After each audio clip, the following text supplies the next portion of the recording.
ஏசாயா 10 அதிகாரம் 27வது வசனம். Isaiah chapter 10 verse 27. அந்நாளில் உன் தோளி நின்று அவன் சுமையும் உன் கழுத்திலிருந்து அவன் நுகமும் நீக்கப்படும், அபிஷேகத்தினால் நுகம் முறிந்து போம். And it shall come to pass in that day that his burden shall be taken away from off thy shoulder, and his yoke from off, and the yoke shall be destroyed because of the anointing. அந்நாளிலே என்று சொல்லும்போது ஆண்டவர் ஒரு குறிப்பிட்ட நாளை சொல்லுகிறார். Here the Bible says it shall come to pass in that day, which means God is talking about a specific day. உன் தோளி நின்று அவன் சுமையும் உன் கழுத்திலிருந்து அவன் நுகமும் நீக்கப்படும். That his burden shall be taken away from off thy shoulder, and his yoke from off thy neck. அபிஷேகத்தினால் நுகம் முறிந்து போம். And the yoke shall be destroyed because of the anointing. அப்படியானால் நீங்கள் அபிஷேகத்தை பெற்றுக்கொள்ளுகிறதான அந்த நாளிலே அந்த சத்ருவினுடைய நுகம் உங்கள் தோளிலே இருக்கிறதான நுகம் சுமை எல்லாம் உடைந்து போகிறது. So it means that on the day that you receive this anointing, the yoke that is upon you, the burden that is off you, will be taken away, will be removed because of the anointing. பல வருஷங்களாக பல நாட்களாக உங்களுடைய தோளிலே உங்களுடைய வாழ்க்கையில் இருக்கிறதான அந்த சுமை, அந்த நுகம், அந்த வேதனையானது உடைந்து போக வேண்டும் என்றால் நீங்கள் அபிஷேகத்தை பெற்றுக்கொள்ள வேண்டும். If you are in a problem for many years where you have that yoke and that burden sitting upon you and making you really sad and depressed, then you need the anointing. அபிஷேகத்தினுடைய முக்கியத்துவத்தை புரிந்து கொள்வோம். You need to understand the importance of the anointing. வியாதியிலிருந்து நாம் விடுதலையை பெறுவதற்கு தேவனுடைய அபிஷேகத்தின் தொடுதல் தேவை. For receiving complete healing from your sickness, you need the complete touch of the anointing. உயர்த்தப்படுவதற்கு உலகத்தில் மாத்திரமல்ல ஆவிக்குரிய ரீதியிலும் ஒரு உயர்த்தப்பட்டதான ஒரு நிலைமையிலே நாம் வாழ வேண்டும் என்றால் நமக்கு தேவனுடைய புது எண்ணெய் அபிஷேகம் அவசியம்.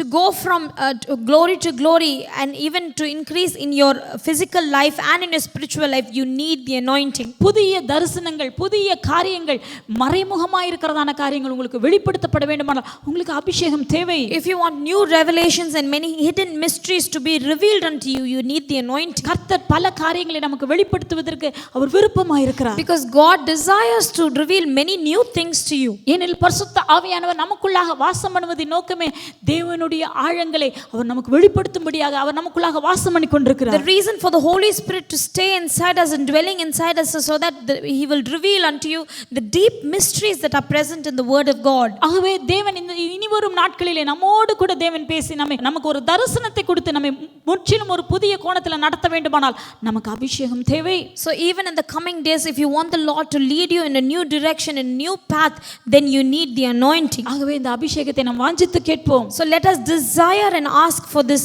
anointing. தேவன் நமக்கு கொடுத்ததான வாக்குத்தத்தமே என் ஜனங்கள் என் நாமத்தை அறிவார்கள். My people shall know my name. அப்படியானால் என் ஜனங்கள் நான் அவர்களை அபிஷேகிக்கிற தேவன் என்று அவர்கள் அறிவார்கள். My people shall know that I am a God who anoints them. அவர்களுக்கு புது எண்ணெயால் நான் அபிஷேகிக்கிறதான தேவன் என்பதை அறிவார்கள். They will know that I am a God who anoints them with fresh oil. ஆண்டவர்ட்ட கேளுங்க. Therefore let us ask God.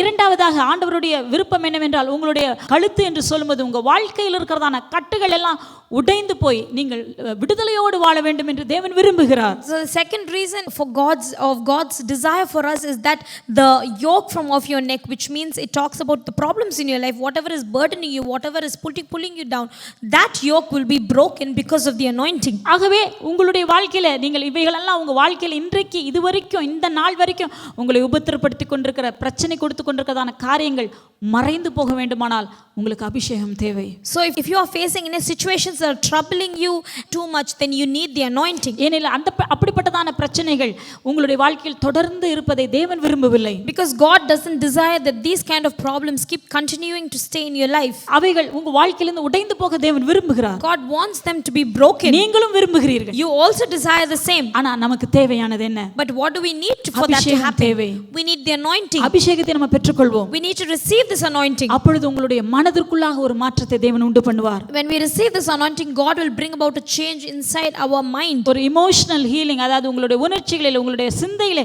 ஒரு சுகத்தை ஆரோக்கியத்தை தேவன் உண்டு பண்ணுகிறார். God will bring about a healing in our emotions and in our thinking process. அடுத்ததாக நாம் பார்த்ததான காரியம் தேவன் நம்முடைய வாழ்க்கையிலே நம்மை புதிய கோணத்திலே நடத்துவதற்கு தேவனுடைய அபிஷேகம் தேவை. And thirdly, we saw that the Lord wants to lead us in a new way. கர்த்தர் நமக்கு புதிய திட்டங்களை வைத்திருக்கிறார். முந்தினவைகளை நீ நினைக்காதே, பூர்வமானவைகளை சிந்திக்காதே. The Bible says, consider not the former things, nor neither things of old, because God wants to do something new in your life. இப்பொழுதே அது தோன்றும். It shall spring forth right now. புதிய காரியத்தை நான் செய்கிறேன்.